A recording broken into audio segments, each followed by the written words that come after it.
हरे कृष्णा, जय गौर हरि।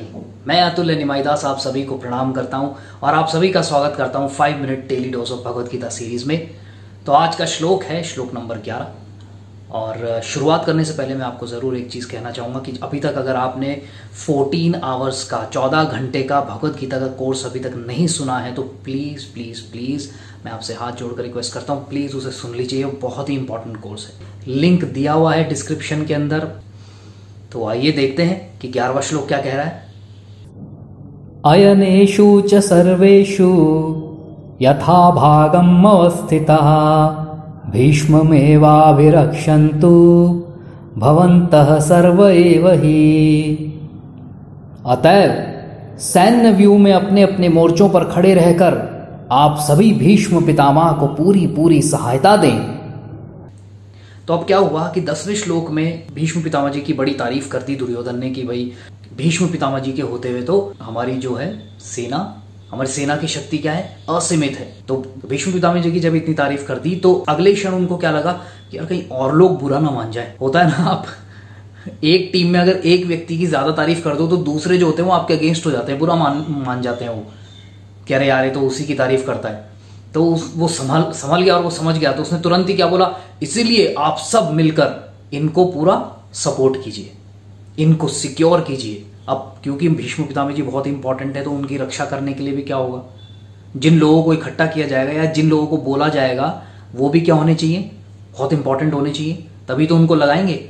सीएम जो होता है, चीफ मिनिस्टर जो होता है, जब उसका कारवां जाता है तो उसकी गाड़ी बीच में होती है, आगे गाड़ियां होती है, पीछे गाड़ियां होती है।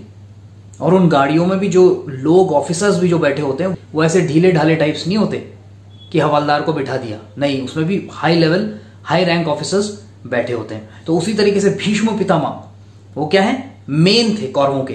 तो वो यहां पर क्या कह रहा है कि इनको सपोर्ट दो। सपोर्ट किसमें, लड़ाई करने में, युद्ध करने में। ध्यान रखो कि कोई इनको इधर उधर से आके मार वार ना दे। और वो जानते अगर इनको कुछ हो गया तो हमारी सेना भी एक के बाद एक धड़ धड़ धड़ धड़ करके गिर जाएगी। और यही हुआ, जैसे ही भीष्म पितामह जी को बाण मारे उसके बाद एक के बाद कौरवों की सेना जो है वो खत्म हो गई। दूसरा इंपॉर्टेंट पॉइंट यहाँ पे क्या है कि दुर्योधन जो था उसको भीष्म पितामह से और द्रोणाचार्य इन दोनों से बड़ी आशा थी।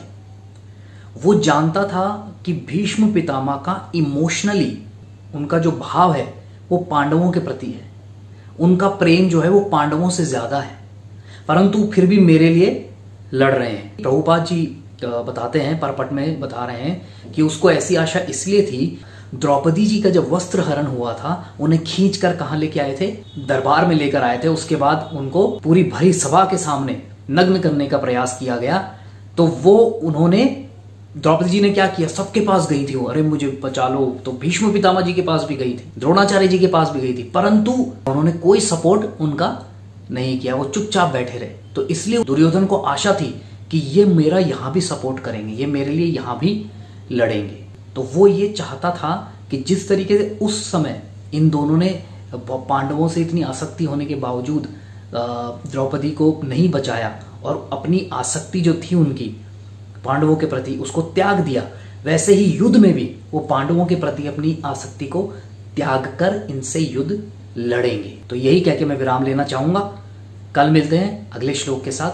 तब तक के लिए आप सभी का बहुत बहुत धन्यवाद सुनने के लिए, और आप सभी का बहुत आभारी हूं कि आप इन वीडियोस को सुन रहे हैं, शेयर कर रहे हैं। ये यूट्यूब चैनल को सब्सक्राइब कीजिए, बेल आइकन दबाइए, फेसबुक पेज को लाइक कीजिए। Thank you very much. Hare Krishna, जय गौर हरि।